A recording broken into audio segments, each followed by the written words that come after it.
So hello, welcome back to the channel, welcome to another video. Today I'm back in the woods again and I've given myself a bit of a challenge. So I'm going to be using just this lens. This is my 70-200 f4 lens there. So we'll do some long lens, autumn woodland photography stuff. So the woodland I'm in, there's a lot of pathways leading through it, but the vegetation either side is really quite thick and it's a little bit impossible to get through to some of the other trees. So I thought, I'll stick the long lens on, we'll stick to the paths and we'll just sort of punch in through the trees and hopefully we might get one or two nice images. It's sort of, I'm choking. It's sort of the middle of the end of September now, so autumn sort of well and truly starting to arrive now. There's a lot of colour starting to appear in the trees, but it's still quite a nice clear sunny day, so there are some nice little pockets of light shining through the trees, so hoping we're going to get some nice conditions for this one. So let's get stuck in, we'll go do some long lens autumn woodland photography. I'm getting all my keywords in there, look, aren't I? So let's get going.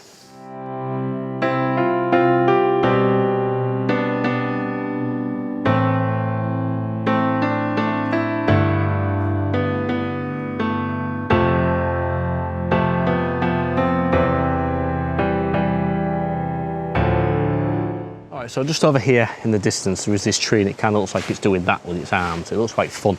It's also got some moss sort of growing on the front of it. It looks quite cool, quite like the texture with the moss on it.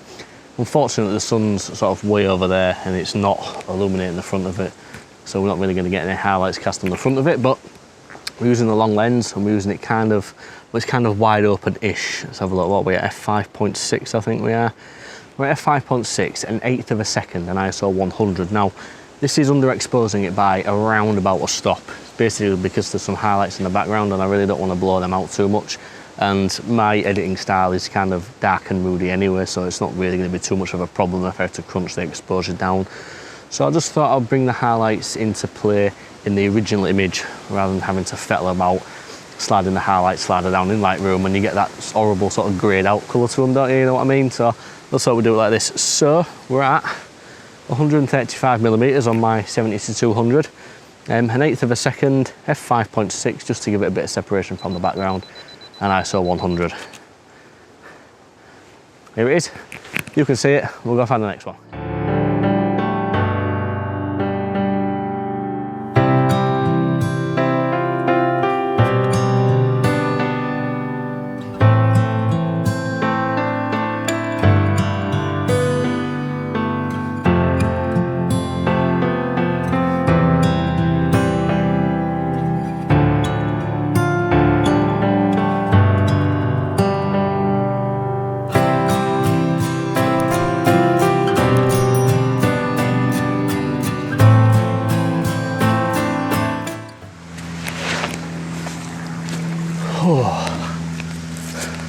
Right, so I just thought I'd have a little sit down for a few minutes.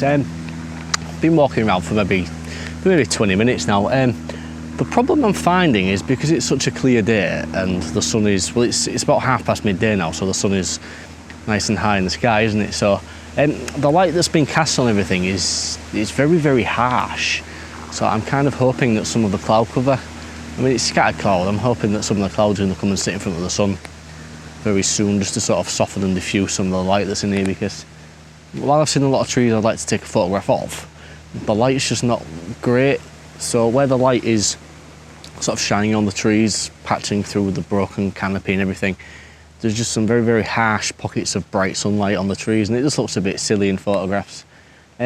So I'm just going to hang around for a little bit. Hopefully, like I was saying, some clouds going to come over and sort of diffuse the light a little bit. So I've got plenty of time, so I'm in no real rush.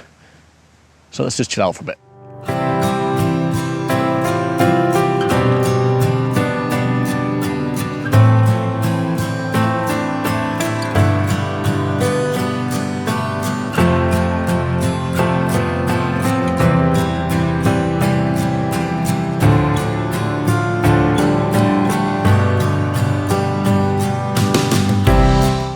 Alright, so for this next one, I'm ditching the tripod and going handheld because there's a tree over there. But I'm using ISO 400, so the shutter speed's around the 1200, so I don't need the tripod. So I'm going to go scramble through all this odd fern, and I'm going to go take a photograph of that tree. So let's go. I've seen this tree several times on my travels in this area, but I've never took a picture of it. I want to get a little bit closer because there's a bank of trees behind it, and I want to try and blare them out somewhat. So I'm sort of well aware that I may not even be in the image anymore, but well, here we are. So I'm probably going to stand around here and just take a picture of it straight into its face. So I'm at f4 ISO 400, and that's giving me a 2,500th per second.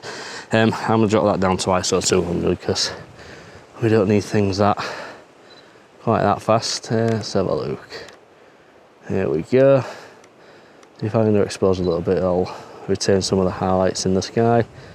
And 2-second timer is still on, that's really annoying. Let's have a look. Off the sky on that, so we'll go in a little bit tighter on it. I think I'm just going to focus right on the trees. Trunk right in the middle. Let's have a look. 500th of a second. F4, ISO 200.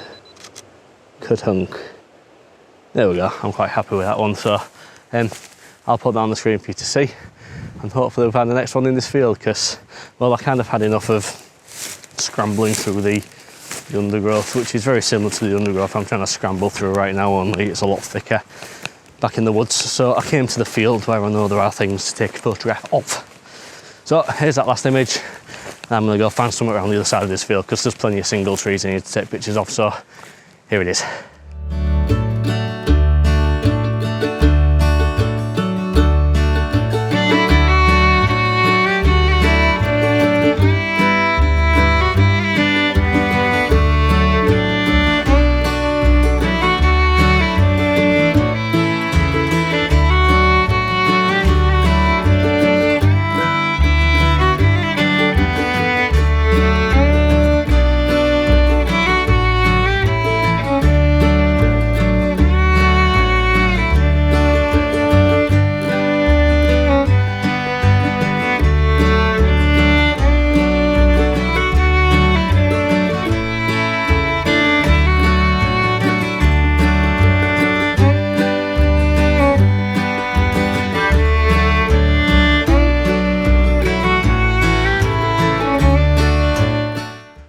I'm well aware that this might look a little bit silly because my tripod is taller than me, but I'm using that to my advantage.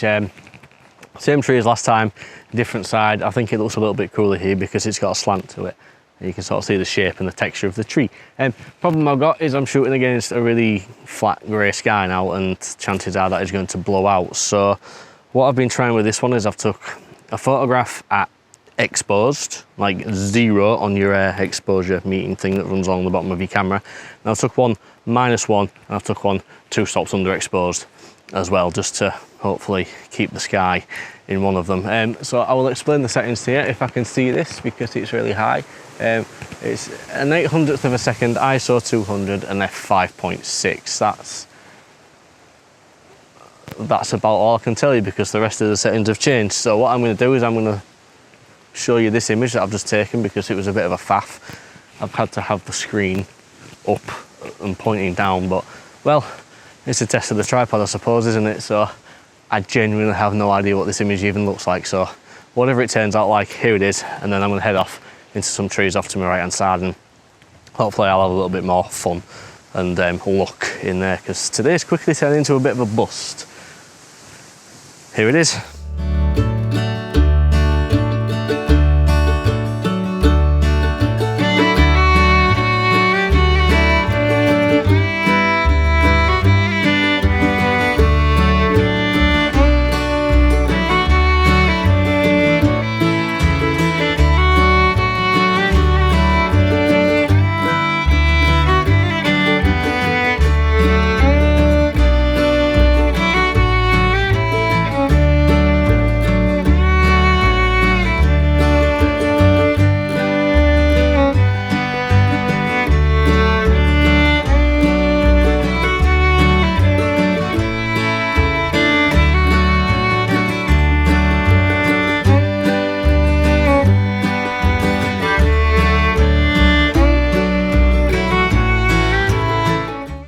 Right, so just through the gap in these trees, there's this tree, but it's kind of sort of split off into 3 trunks, and they're all twisted and interacting with each other. I thought they looked quite cool. So what we've got, there's another tree on the right hand side of them, and there's another tree sort of in the background a little bit further off at the left hand side of the frame. So because I'm shooting this at f4, and I think we're about 200 millimeters, no, 120-ish, the telephoto and the large aperture will sort of blur the tree out in the front and it'll blur the tree out in the back. It'll just create a bit of depth to the image. I quite like it. The only problem I've got is it's a very windy day at the minute, and there's a lot of little leaves and things blowing around in the scene, so I've had to up the ISO. So I'm going to show the settings on the back of the camera, and then we're going to go ahead and we'll take this image. All right, so here's the image on the back of the camera. So we're at f4, ISO 640 and a 1/250th of a second. So I'm going to go ahead using a 2-second timer, and we'll take that image. Let's just double check this for sharpness. There's some blinking highlights in there actually, so what if we underexpose by a stop? There we go, that's underexposed by a stop, and just see if that sorts out some of the blinkiness in the background. There we go, there's a little bit more, sorry, a little bit less. There's still blinky going on, but there's a bit less. I can live with that, so let's just zoom in and check this for sharpness because it's a bit windy. Yeah, that looks okay. So I'll put that on the screen for you to see, and maybe go find one more because time's getting on now, and well, it's starting to grey up a little bit now. So here's the image.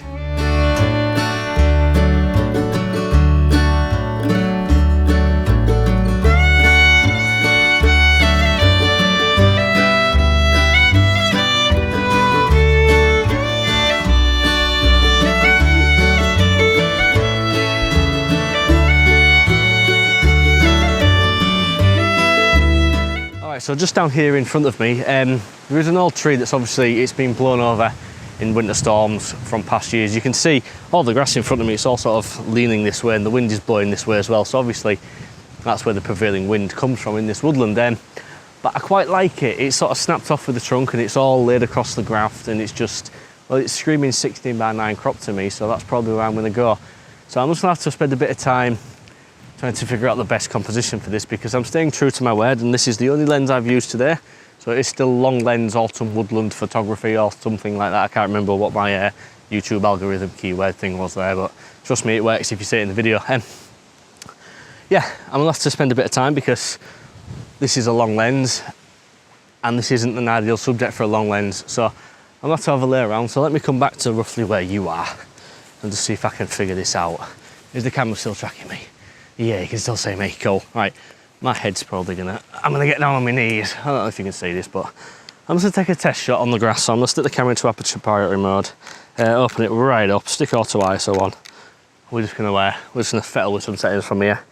So that's 70 millimeters, I can get it all in, so that's a good sign. So I'm probably gonna head off sort of in that direction and just see if I can get the tree. I'll tell you what, I'll get my knees. I'll see if I can get the tree going in and out the grass like that, because it's kind of snaky through the grass. It looks really cool. So give me a few minutes, I'm gonna get myself set up and I'll pick it up when I found something that might work for a 16:9 crop, because I really like 16:9 crops. At the minute, it is my thing.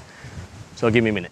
All right, so I think I found something that I'm quite happy with now. It took a bit of working out, but I finally got there. I stuck these 16:9 crop guides on the camera just to help me compose this one, because I had the crop in mind from the start anyway, so I thought I might as well use the crop guides just to help me compose it. So as you can see, the sun's now come out, so it's nicely been lit up. It's a bit harsh, but well, it's the time of day and it's the time of year, so there's not a lot I can do about that, but at least it's casting some light on it. So we're at ISO 200, f4, an 800th of a second, and I'm gonna take that shot now. So here's that image, and it's time to say peace and goodbye. Subscribe, like, comment, all that good stuff. I'm absolutely knackered.